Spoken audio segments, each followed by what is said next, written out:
Hey everybody, Chief Total Country Cop here. I tell you what, it's a great day to be sober, great day to be alive. I was talking to an old friend of mine earlier over text messages, and I'll tell you what, it was nice to talk to him. I'm sure he's pretty skeptical about my attitude and what I want from him and all that, but you know what? I'm working the 12 steps. I'm in AA, and if you don't know what AA is, it's Alcoholics Anonymous, and I'll tell you what, I'm into it big, and I'm working the 12 steps. And one of the 12 steps is like you need to make amends with people you have harmed, unless doing so would hurt them or others. So that's the step that I'm on right now, trying to make amends to people that I harmed or wronged in past times when I was under the influence of my addiction. So, I reached out to that friend and he actually messaged me back. I didn't expect to hear from him, and I don't expect to hear from any of the others either. But I think he thought it was kind of a joke. Like, oh well, I'm going to give you so much rope to hang yourself. Well, I might have done that in the past, but I'm not going to do that now, and I'll tell you why. I found out that sobriety is an awesome fucking thing. In the old days, sure, I would have shot my mouth off. I would have hung myself in about 5 minutes. And that's just the way it is. That was just the way it was in my addiction. That's how far down the path I had gone. And it took me all this time. I'm almost going on like, it's about 47, 48 days now, being sober. And it's been hard. I wake up with cravings every day. I go to sleep with cravings every day. But one thing that's helping me out, Alcoholics Anonymous.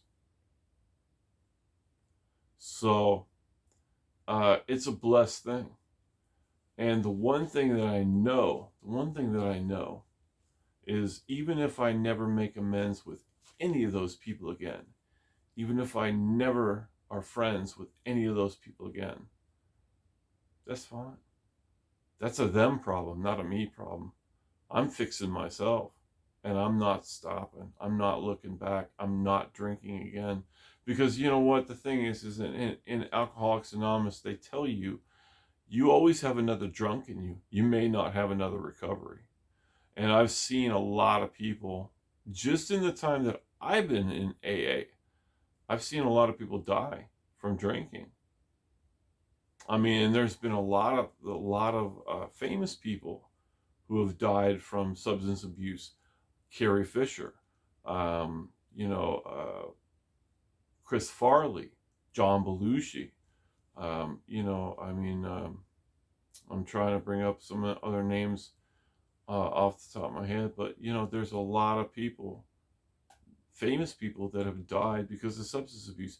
Um, Heath Ledger. Keith Ledger died from an overdose of opiates. He was taking Vicodin, and he took too many, and he died.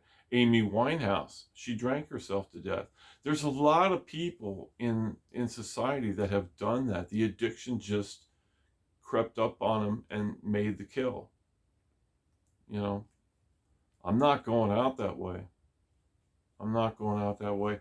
So even though some of my old friends might not want to be friends with me, or they're just kind of trying to toy it around, like, oh yeah, okay, I'm gonna give you enough rope to hang yourself. That's fine.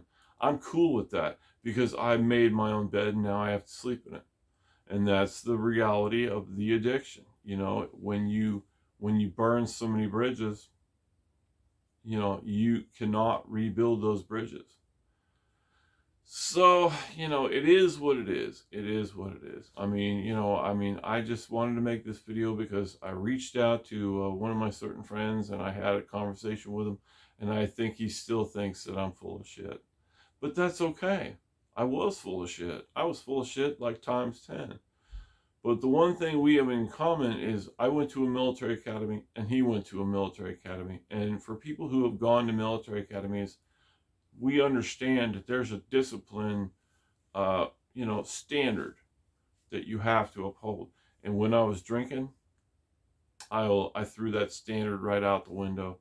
And I remember getting in trouble in military academy, and I had to scrub garbage cans for 24 hours.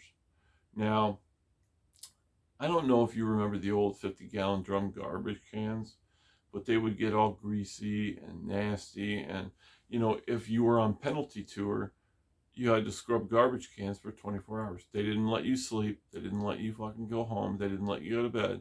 You had to scrub garbage cans for 24 hours. You could go take a shit and a piss, but then you'd have to go back and scrub garbage cans.